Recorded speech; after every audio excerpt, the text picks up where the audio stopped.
Seja bem-vindo ao meu Cafofo Teológico e Apologético, mais uma aula da Escola Bíblica Online. Hoje o tema da aula, João Batista, o nascimento de João Batista. E por que nós vamos falar sobre o nascimento de João Batista? Porque ele foi uma pessoa importante para o ministério de Jesus. João Batista prepara o caminho do ministério de Jesus. Então, pega a tua Bíblia, é hora de aprender teologia e apologética aqui no canal Influenciando Gerações. Pegou seu caderno? Pegou sua Bíblia? Caneta? Você precisa anotar o que nós vamos dizer aqui. Escola Bíblica Online, toda quinta, às 19 horas, aqui no nosso canal, tá bom? Estou dando essa aula de segunda, ao vivo, online, lá na página da Comunidade Tempo de Viver no Facebook, ok? Ao vivaço, você vai poder conversar comigo ali. Nós estamos um pouco adiantados. Aí eu pego o resumão da aula e coloco aqui no canal. Vamos falar sobre João Batista na aula de hoje. Bom, por que João Batista foi importante para o ministério de Jesus? Porque ele é considerado um sinal messiânico. O profeta Isaías profetizou sobre a pessoa de João Batista. Ele disse que alguém iria preparar o caminho de Jesus. E essa profecia se cumpre em João Batista. Marcos 1, versículo 1 a 4, na telinha para você. Acompanha comigo, esse texto vai falar sobre a pessoa de João Batista. Princípio do Evangelho de Jesus Cristo, Filho de Deus. Conforme está escrito na profecia de Isaías, eis aí, envio adiante de ti, ou diante da tua face, o meu mensageiro, o qual preparará o teu caminho, voz do que clama no deserto, preparai o caminho do Senhor, endireitai as suas veredas. Aí Marcos diz assim: apareceu João Batista no deserto pregando o batismo de arrependimento para remissão de pecados. Se você quiser ver esta profecia messiânica, livro de Isaías, capítulo 40. Bom, o que é que necessitava ser preparado? Um novo pensamento sobre a vida espiritual, um novo caminho. Ele estava preparando um novo caminho. E isso vem acompanhado com o batismo da imersão nas águas. O batismo de arrependimento começou a ser pregado por João Batista. No Antigo Testamento, você não vai ver ninguém pregando um batismo nas águas, o batismo do arrependimento. Nós vamos falar mais sobre isso quando nós vamos ver o capítulo aonde Jesus é batizado, ok? Mas guarde isso. No Antigo Testamento, ninguém pregou o batismo nas águas, o batismo de arrependimento.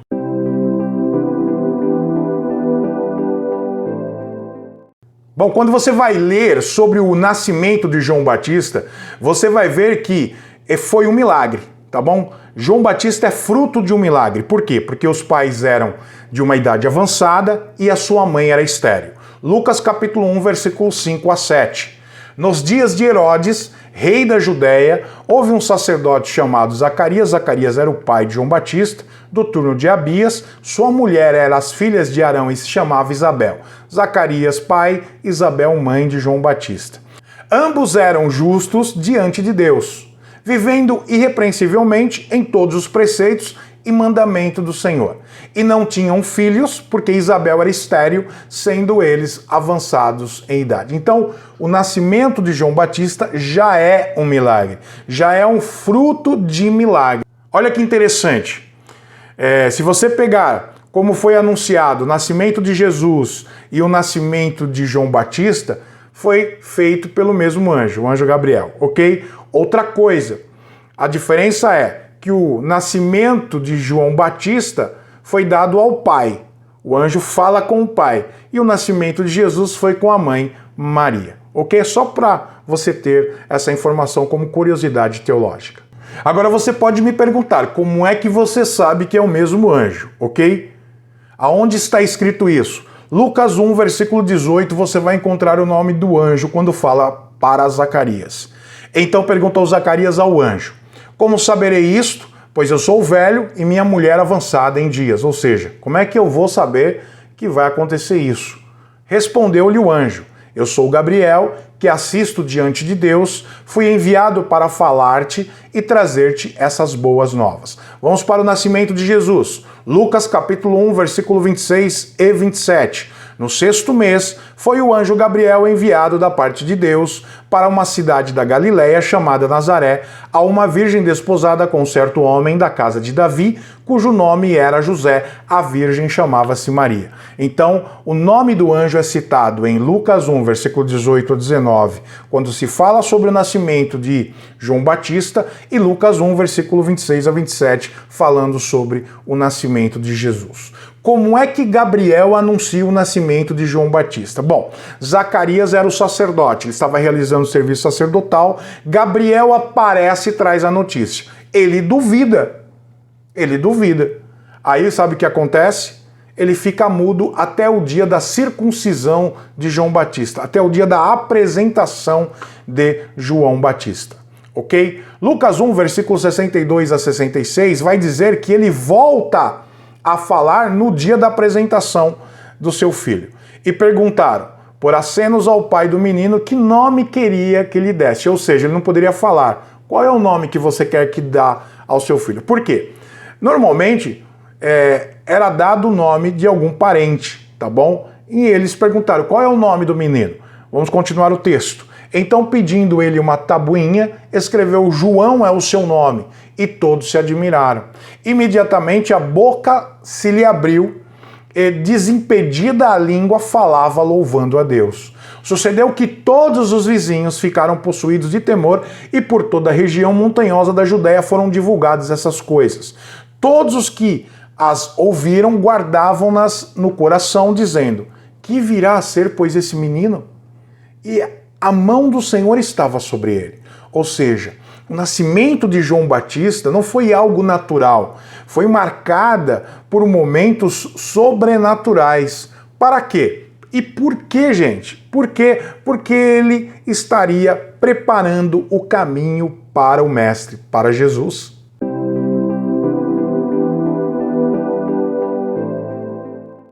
Como o canal é de apologética, eu quero trazer uma problemática da apologética aqui, para que você saiba refutar. Eu quero mostrar para vocês o texto que Gabriel anuncia para Zacarias o nascimento de João Batista. E por que eu quero trazer isso para vocês? Porque esse texto é usado pelas pessoas que acreditam na reencarnação. É isso mesmo, na reencarnação, para dizer que João Batista é a reencarnação de Elias. Na tela para você, Lucas 1, versículo 12 a 17, acompanhe a leitura. Vendo-o Zacarias, turbou-se e apoderou-se dele o temor. Disse-lhe, porém, o anjo, Zacarias, não temas, porque a tua oração foi ouvida.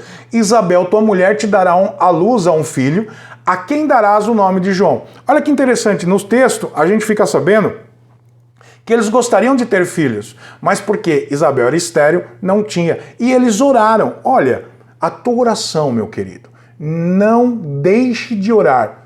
Qual é o seu motivo de oração? Está demorando? Está demorando?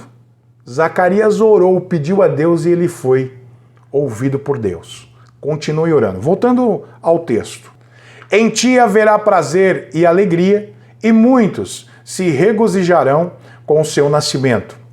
Pois ele será grande diante do Senhor, não beberá vinho nem bebida forte, será cheio do Espírito Santo, já do ventre materno, e converterá muitos dos filhos de Israel ao Senhor seu Deus, e irá adiante do Senhor no espírito e poder de Elias. Este é o momento que as pessoas que acreditam na reencarnação pegam para dizer, João Batista era a reencarnação de Elias. Vou voltar a ler. Irá diante do Senhor no espírito e poder de Elias, para converter o coração dos pais aos filhos, converter os desobedientes à prudência dos justos e habitar para o Senhor um povo preparado. A problemática está aqui. Para o Espiritismo, João Batista é a prova bíblica da reencarnação. E eles ligam esses dois textos. Lucas 1,17, quando Gabriel anuncia o nascimento de Jesus a Zacarias,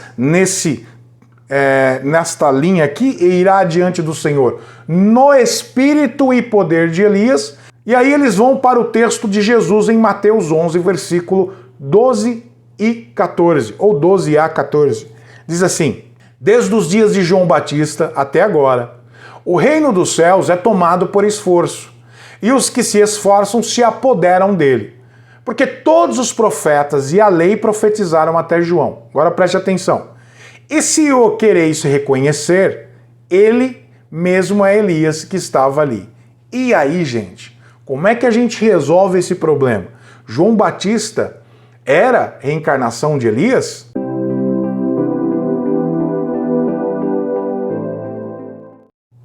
Então vamos resolver o problema? Vamos olhar para a palavra de Deus e mais. Vamos olhar para a doutrina da reencarnação, porque ela é contraditória nesse tema. Vamos lá? Como é que a gente resolve esse problema? Dizer que João Batista é reencarnação de Elias vai contra a própria doutrina da reencarnação. Porque reencarnar é o quê? A pessoa morre e o espírito reencarna, volta em outro corpo, ok? A pessoa morre e o espírito volta em outro corpo. Segundo a Federação Espírita, é necessário morrer para encarnar. Segundo a doutrina espírita, é necessário morrer para reencarnar, ok? Eu vou ler o que a Federação Espírita escreve sobre isso. Segundo o Espiritismo, a morte é uma simples mudança de estado, a destruição de uma forma frágil que já não proporciona à vida as condições necessárias ao seu funcionamento e à sua evolução. Ensina igualmente a separação do espírito do corpo que lhe pertencia, ou seja, morre e aí se separa o corpo do espírito, ok? Então a reencarnação, eles dizem que é um processo pelo qual o espírito, estruturando um corpo físico, retorna periodicamente ao polissistema material. Esse processo tem como objetivo, ao propiciar a vivência de conhecimentos, auxiliar o espírito a reencarnar e evoluir. Então aqui nós temos algumas informações importantes. Para reencarnar é preciso a morte. Em segundo lugar, a reencarnação é o quê? Um sistema de evolução. Tá bom, vamos lá. Será que João Batista é a reencarnação de Elias? Não dá para ser. Até pela própria doutrina da reencarnação. Porque a minha pergunta é, Elias morreu? Segunda Reis 2:11 diz assim: e sucedeu que indo eles andando e falando, eis que um carro de fogo, com cavalos de fogo, os separou um do outro, Elias e Eliseu, ok? E Elias subiu ao céu num redemoinho. Então Elias não morre, ele é arrebatado, retirado dessa terra, ok? Elias não morreu.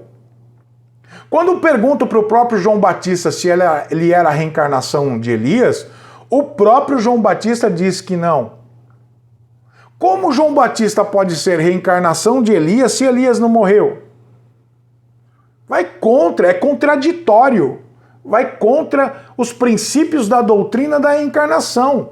Como o espírito de Elias poderia reencarnar se ele não deixou o corpo? Ou seja, se ele não fez o quê? Se ele não deixou o corpo físico, aquela estrutura da qual ele foi colocado pela doutrina da reencarnação. Então é impossível João Batista ser a reencarnação de Elias.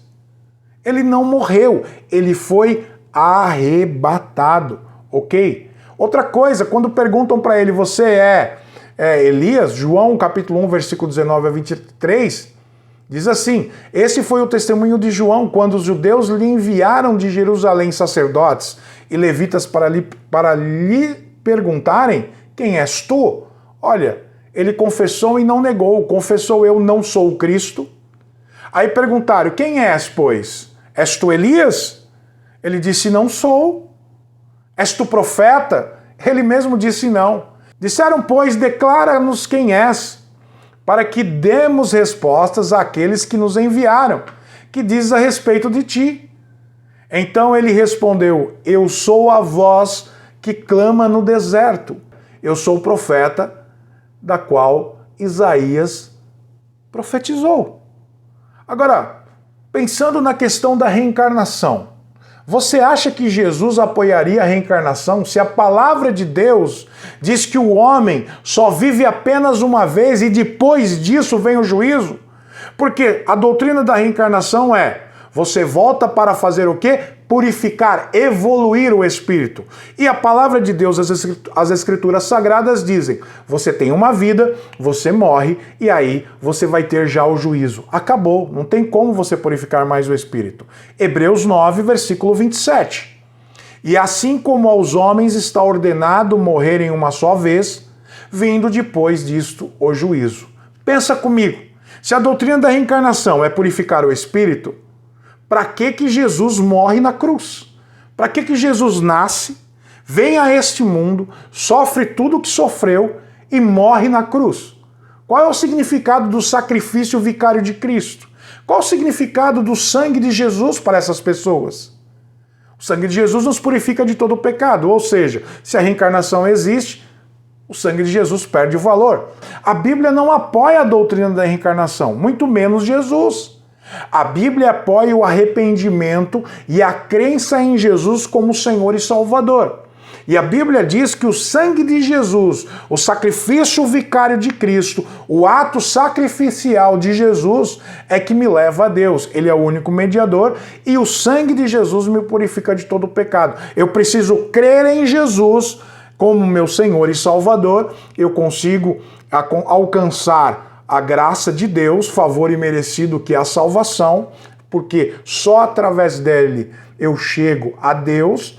E a Bíblia diz em 1 João 9 que eu devo confessar os meus pecados diante do Senhor. Se confessarmos os nossos pecados, ele é fiel e justo para nos perdoar os pecados e nos purificar de toda a injustiça. Eu não morro com alguns pecados para me purificar. Quando eu aceito Jesus como meu Senhor e Salvador, eu tenho a purificação total, não parcial. Agora, como explicar Lucas 1, versículo 16 e 17? Gente, ali João tem as mesmas qualidades. O texto diz o seguinte: João vai vir nas mesmas qualidades que Elias, que o profeta Elias. Ele vai ser usado pelo mesmo Espírito, o Espírito Santo. Como o Espírito Santo usou Elias, ele vai usar João Batista. Ele não vai ter medo. O Elias não teve medo dos profetas de Baal e não teve medo de enfrentar Acabe. João Batista não teve medo de enfrentar Herodes, colocou o dedo no nariz dele e disse: você é um adúltero. Morreu por causa disso? Morreu, mas ele não teve medo, ok? Ele é um profeta do mesmo patamar que Elias. Elias não temeu nada. João Batista também não temeu, preparou o caminho de Jesus. João Batista não teve medo, volto a dizer, a acusar Herodes do adultério. Ele morreu por causa disso.